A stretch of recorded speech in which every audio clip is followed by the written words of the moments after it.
Hello guys, റിയാക്ടിൻ്റെ മറ്റൊരു വീഡിയോയിലേക്ക് എല്ലാവർക്കും സ്വാഗതം. അപ്പം ഞാനിവിടെ നിങ്ങളുടെ ഫെയർവെൽ പാർട്ടി വീഡിയോസാണ് ഷെയർ ചെയ്യുന്നത്. അപ്പം ഞങ്ങളുടെ 10th സ്റ്റുഡൻസിൻ്റെ ഫെയർവെൽ പാർട്ടി ആയിരുന്നു April 1. അപ്പം ഞങ്ങളുടെ ഫസ്റ്റ് 10th ബാച്ചാണ് ഇവർ. വലിയൊരു സന്തോഷവും കുറച്ച് വിഷമങ്ങളും ഒക്കെ നിറഞ്ഞ ദിവസമായിരുന്നു ഞങ്ങൾക്ക് April 1. ഞങ്ങളുടെ ബേസിക് കോഴ്സായ ബട്ടർഫ്ലൈസും നെക്സ്റ്റ് ജെന്നും ഫൗണ്ടേഷൻ ഹബ്ബും ഒക്കെ ഇനാഗ്രേഷൻ ചെയ്ത ഡേ ആയിരുന്നു. രാവിലെ ഇനാഗ്രേഷൻ പ്രോഗ്രാമും പിന്നെ ഉച്ച കഴിഞ്ഞായിരുന്നു ഫെയർവെല്ല്.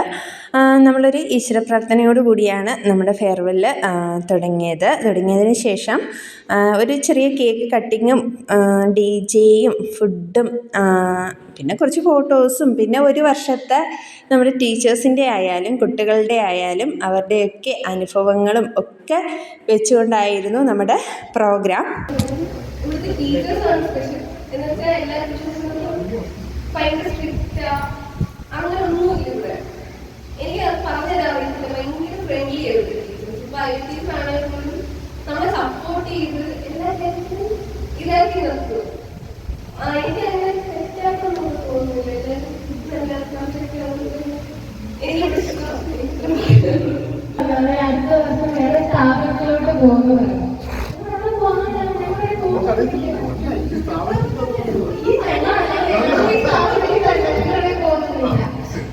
പിന്നെ തുടങ്ങിയപ്പോൾ ഞാനുണ്ട് നല്ലതായിട്ട് പോയി നല്ല നല്ല ആക്ടിവിറ്റീസ് നല്ല ഒരുപാടുണ്ടായിട്ടുണ്ട്.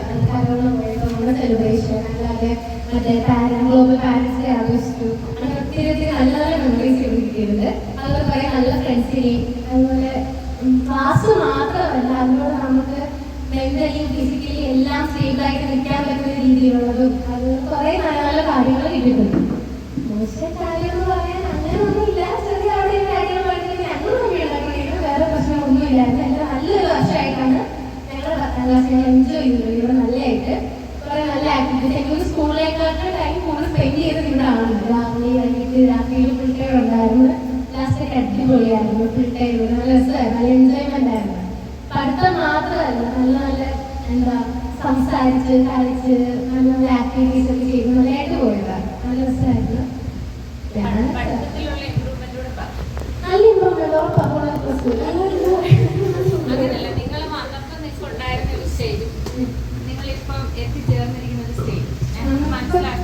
അന്നപ്പോ നല്ല ബാക്ക് സ്റ്റേജ് ആയിരുന്നു. നല്ല വൃത്തികെട്ട സ്റ്റേജ് ആയിരുന്നു.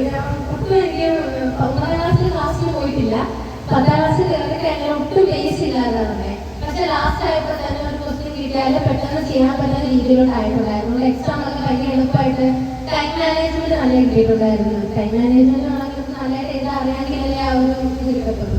അത് കിട്ടിയിട്ടുണ്ടായിരുന്നു. എനിക്ക് ഓൺ എക്സാം തൊട്ട് തന്നെ നല്ലതായിട്ടാണ് പോയത്. ക്ലാസ്സിലാണെങ്കിലും നല്ല മാർക്കും അത്യാവശ്യം പഠിച്ച് നല്ല രീതിയിൽ പഠിച്ചാണ് എക്സാം എഴുതിയിട്ടുള്ളത്. ഫൈനൽ എക്സാം SSLC നല്ലതായിട്ട് പഠിച്ച് എഴുതിയത്. നല്ല ഇമ്പ്രൂവ്മെന്റ് പഠിത്തത്തിലുണ്ടായിട്ടുണ്ട്. നല്ല രീതിയിലുണ്ടായിട്ടുണ്ട്. അതായത് ആദ്യം നമുക്ക് എനിക്ക് ഒന്നും അറിയാതെ ഇവിടെ വന്നേ. പക്ഷെ പിന്നെ ഇത്തിരി കോൺഫിഡൻസ് ഉണ്ടായി. എക്സാം എഴുതി കിട്ടും.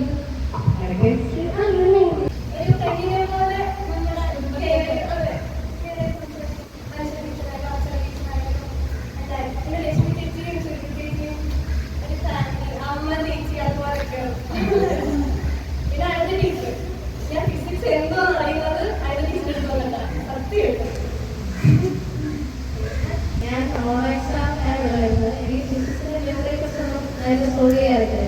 എനിക്ക് ഫിസിക്സ് രാവിലെ കണക്കായിരുന്നു 9 ദിവസം. അപ്പോൾ ഓൺ എക്സാം ഞാൻ വന്ന് എനിക്ക് ഒറ്റയടിക്ക് 34 മാർക്ക് കിട്ടി. 40. പിന്നെ ആനുവലൈസും ചെയ്ത കാരണം കുറച്ചും കൂടി ഇമ്പ്രൂവ് ആയി. പിന്നെ 9th ക്ലാസ് ആയാലും മാത്സിൽ കുറേ ഇമ്പ്രൂവ് ആയി. ഓൺ എക്സാം ആയിട്ട് 70 മാർക്ക് അഡ്ജസ്റ്റ് തന്നു. അപ്പോൾ ഫൈനലായിട്ട് ഒന്നായി പിന്നെ ആൻസറായാലും എനിക്ക് ബയോളജി ഇമ്പ്രൂവ് ആയി കിട്ടുന്നുണ്ട്. പിന്നെ നല്ല ഫ്രണ്ട്സ് കിട്ടി. ആദ്യം വന്നപ്പോൾ വലിയ ഇതൊന്നും ഇല്ലായിരുന്നു. ഇപ്പോൾ പോകുന്ന വിഷമം ഞാൻ ഇതായിട്ട് കാണത്തില്ല. അവിടെ ഞാൻ ദിവസമായിട്ട് പിന്നെ എൻ്റെ ടീച്ചേഴ്സാണ് സപ്പോർട്ട് ചെയ്തിട്ടുണ്ട് പഠിക്കാനും. പിന്നെ ബയോളജിക്ക് ടീച്ചേഴ്സ് വന്ന നോട്ട്സ് എൻ്റെ ടീച്ചർ പഠിപ്പിച്ചത് ഒത്തിരി ഇഷ്ടപ്പെട്ടു. ടൈം അഡ്ജസ്റ്റ് ചെയ്യാനൊക്കെ ഒത്തിരി പഠിപ്പിച്ചു. പിന്നെ അവസാനം ഒരു നൈറ്റ് ക്ലാസ് അതൊക്കെ ഭയങ്കര രാവിലെ ഒക്കെ ഭയങ്കര ഇതായിരുന്നു. ഒരു ഫീഡ് ആ ഒരു ഫീലായിരുന്നു. പിന്നെ അവസാനം ലക്ഷ്മിക്ക് ഭയങ്കരമായിട്ട് കമ്മിയായി. ലക്ഷ്മിയുടെ ഫുഡ് അതായിരുന്നു. ഒരു ദിവസം ലക്ഷ്മിയെ കാണാൻ ഒത്തിരി മിസ് ചെയ്തു.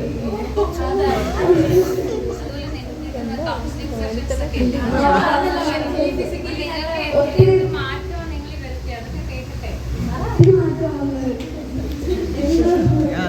ഒട്ടും കോൺഫിഡൻസ് ഇല്ലാതെ നമ്മുടെ ക്ലൈമറ്റ് കഴിഞ്ഞപ്പോഴത്തേക്കും നല്ലപോലെ അത്യാവശ്യം കോൺഫിഡൻസ് ഒക്കെ കിട്ടി. ഞാൻ ക്ലാസ് മുതലായിരുന്നു അന്ന് തുടങ്ങിയത്. 10ാം ക്ലാസ് 9ാം ക്ലാസ്സിൽ ഞാൻ സ്റ്റേബിളായിട്ട് പഠിച്ചിരുന്നത്. 10ാം ക്ലാസ്സിലായപ്പോൾ ഞാനൊന്ന് അങ്ങനെയൊക്കെ ഒഴിവാനും പിന്നെ കുറച്ചുകൂടെ സ്റ്റഡീസിൽ ആക്കായതുപോലെ തോന്നി.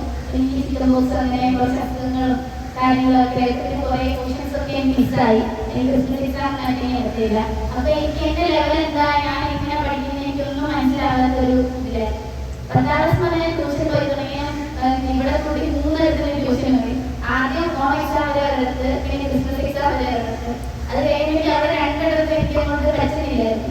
പിന്നെ ഇത്രയും അശ്വരീയ സ്കൂളിൽ വന്നിട്ട് ലിയാക്കിനെ കുറിച്ച് പറയുന്നില്ല. നമ്മളിവിടെ ലിയാക്കി എന്ത് പറഞ്ഞ് അവസാനം എത്തുന്നത് ലിയാക്കി. അപ്പോൾ അങ്ങനെ എനിക്കും എന്തെങ്കിലും പറഞ്ഞ് നൈറ്റ് ക്ലാസ് തുടങ്ങുമ്പോൾ വരാമെന്നാണ്. പിന്നെ ഞാനിങ്ങനെ വീട്ടിൽ പറഞ്ഞ് കൊണ്ടുപോകാം. പിന്നെ ഞാൻ ഇവിടെ വന്നു. നൈറ്റ് ക്ലാസ്സുകളൊക്കെ എനിക്ക് ഭയങ്കര ബെനിഫിഷ്യലായിരുന്നു. ഒരുപാട് കണക്കുകൾ കുറേ നിന്നും ചെയ്ത് തീർക്കാൻ, അതുപോലെ തെറ്റിലെ ക്വസ്റ്റ്യൻസൊക്കെ ചെയ്ത് പോകാനും പറ്റി.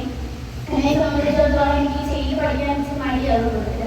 അപ്പം നമ്മുടെ കൂടെ എല്ലാവരും ഇരുന്ന് നമ്മൾ ചെയ്ത് പ്രാക്ടീസ് ആകുമ്പോൾ നമുക്ക് പെട്ടെന്ന് എല്ലാ കാര്യങ്ങളും ക്രാഫ്റ്റ് ചെയ്യാൻ പറ്റും. അപ്പം അതിൽ ഭയങ്കര ഗൈഡൻസ് നമുക്ക് ടീച്ചറാണ്. ഫിസിക്സ്, കെമിസ്ട്രി, മാത്സ് അങ്ങനെ എല്ലാ സബ്ജക്റ്റിലും ടീച്ചറുടേതായിട്ട് നമ്മൾ ഹെൽപ്പ് ചെയ്യാൻ നോക്കിയിട്ടുണ്ട്. എഴുതുന്നതിനെ കുറിച്ച് പറയുകയാണെങ്കിൽ എഴുതാൻ നമ്മൾക്ക് നമ്മളിപ്പോൾ ഡൗൺ ആയിട്ട് സ്റ്റേജിലാണെങ്കിൽ എഴുതുമ്പോൾ നമുക്ക് നല്ല കൗൺസിലിംഗ് തന്ന് നമ്മുടെ ഒരു മൈൻഡ് ഓക്കെ ആക്കാൻ വേണ്ടി നോക്കിയിട്ടുണ്ട്. അതുപോലെ നമ്മൾ ഞാൻ അവസാന സമയത്ത് ഞങ്ങൾ ആ സ്കൂളിലൊന്നും പോയിട്ടില്ല. ഇവിടെ തന്നെ വന്നിരുന്ന് രാവിലെ മുതൽ വൈകിട്ട് വരെ പിന്നെ നൈറ്റ് ക്ലാസ് അറ്റൻഡ് ചെയ്യാറ്. അപ്പം ഇടയ്ക്ക് വെയിറ്റ് ചെയ്യുമ്പോൾ വൈകുന്നേരം ഒരു കാര്യങ്ങളൊക്കെ പറഞ്ഞു തരുന്നത് നമുക്ക് ഒരുപാട് യൂസ്ഫുൾ ആയിട്ടുണ്ട്. നമ്മുടെ ആ ഒരു ലൈഫ് സ്റ്റൈൽ നമുക്ക് ഒരുപാട് ഉപയോഗിക്കാൻ പറ്റിയിട്ടുണ്ട്. പിന്നെ അക്ഷര ടീച്ചർ, അക്ഷര ടീച്ചർ ഇവരൊക്കെ ഒരുപാട് രീതിയിലുള്ള ഹെൽപ്പ് നമ്മൾ പഠിക്കുമ്പോഴായാലും നമ്മൾ ഡിസ്ട്രാക്ട് ആവുകയും നമ്മൾക്ക് പഠിക്കുന്ന ഈ ആക്ടിൻ്റെ ഏറ്റവും പ്രിയപ്പെട്ട ബാച്ചായിരിക്കും എന്നും നിങ്ങൾ. കാരണം ഫസ്റ്റ് ബാച്ച് എന്ന് പറഞ്ഞു കഴിഞ്ഞാൽ അറിയാമല്ലോ, അത്രമാത്രം പ്രിയപ്പെട്ടവരാണ് നിങ്ങൾ. പല ഘട്ടത്തിൽ പല മീൻസ് ഒരു ഫസ്റ്റ് ടൈം സെക്കൻഡ് ടൈം ഓരോരുത്തർ പറയണേ വന്നെങ്കിൽ ഇപ്പം ഏകദേശം എല്ലാവരും ഒരേ വേവിലേക്ക് ഉള്ളവരായിട്ട് മാറി, ഒരേ മനസ്സിലുള്ള. ബാക്കി കുറേ കാര്യങ്ങൾ ടീച്ചർ പറഞ്ഞാൽ എപ്പോഴും മനസ്സിൽ വേണം. ശരിക്കും ഒരുപാട് ഞങ്ങൾ എന്ത് മോഡൽ ചെയ്ത് മാറ്റാൻ ആഗ്രഹിച്ചോ നിങ്ങൾ ആ തലത്തിലേക്ക് വന്നു, അക്കാഡമിക്കലി വന്നു. ഓക്കെ, നമ്മളെന്തെല്ലാം കാര്യങ്ങൾ നടത്തി നിങ്ങളെ എക്സാമിന് എങ്ങനെ പ്രാക്ടീസ് ചെയ്യണമെന്ന് ആഗ്രഹിച്ചോ അതൊക്കെ ചെയ്യാൻ പറ്റി. അതിൻ്റെ ഇടയിൽ ഞാൻ കുറച്ച് സ്ട്രിക്റ്റ് ആവുകയൊക്കെ ചെയ്തിട്ടുണ്ട്. അത് അതിലൊരു പാർട്ടാണ്.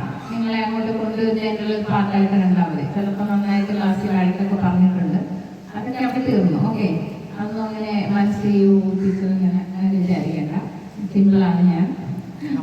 ഓക്കെ, പിന്നെ ടീച്ചർ പറഞ്ഞ കാര്യങ്ങൾ നന്നായിട്ട് മനസ്സിൽ വെച്ചു. നമ്മുടെ ഹാപ്പിനെസ് എപ്പോഴും നമ്മുടെ ഉള്ളിലാണ്. വേറൊരാളെ, പ്രത്യേകിച്ച് ഒരു മനുഷ്യനെ ഡിപ്പെൻഡ് ചെയ്യും നമ്മുടെ ഹാപ്പിനെസ്സിനായിട്ട്. അങ്ങനെ ആരാവുന്നോ അവർക്ക് എന്നും ലാസ്റ്റ് റിസൾട്ട് സങ്കടമായി. നമ്മുടെ ഹാപ്പിനെസ് നമ്മളായിരിക്കണം.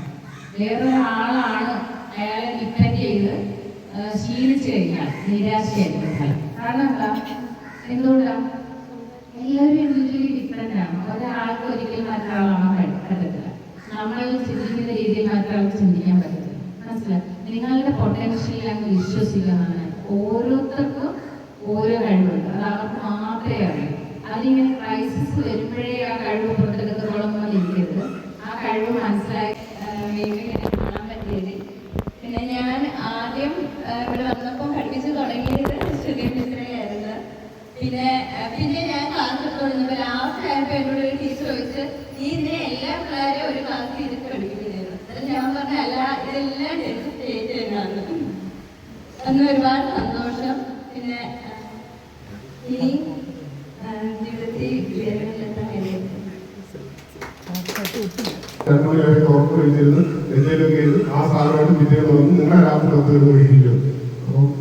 അങ്ങനെ നമ്മുടെ മാനേജിങ് ഡയറക്ടർ ഐവറ്റ് മേഡവും പിന്നെ നമ്മുടെ സ്റ്റുഡൻസും ടീച്ചേഴ്സും ഒക്കെ അവരുടെ 1 ഇയർ എക്സ്പീരിയൻസ്, അവരുടെ സ്റ്റുഡൻസിൽ അവരുടെ എഡ്യൂക്കേഷൻ, അവരുടെ പഠിത്തത്തിൽ ആ വന്ന മാറ്റം, കാര്യങ്ങൾ, അവർ പഠിത്തത്തിൽ എത്രത്തോളം ഉയർന്നു ലിയാക്റ്റിൽ വന്നതിന് ശേഷം, പിന്നെ ലിയാക്റ്റ് അവർക്കൊരു ഫാമിലി പോലെ ആയ ആ സന്തോഷങ്ങളൊക്കെ അവരും അതുപോലെ തന്നെ ടീച്ചേഴ്സിനും അവർക്ക് 1 ഇയർ കൊണ്ടുള്ള അവരുടെ ലിയാക്റ്റിലെ സന്തോഷങ്ങളും ഒക്കെ പങ്കുവച്ചതിന് ശേഷം പിന്നെ കേക്ക് കട്ടിങ്ങും കാര്യങ്ങളും ഒക്കെ ആയിരുന്നു.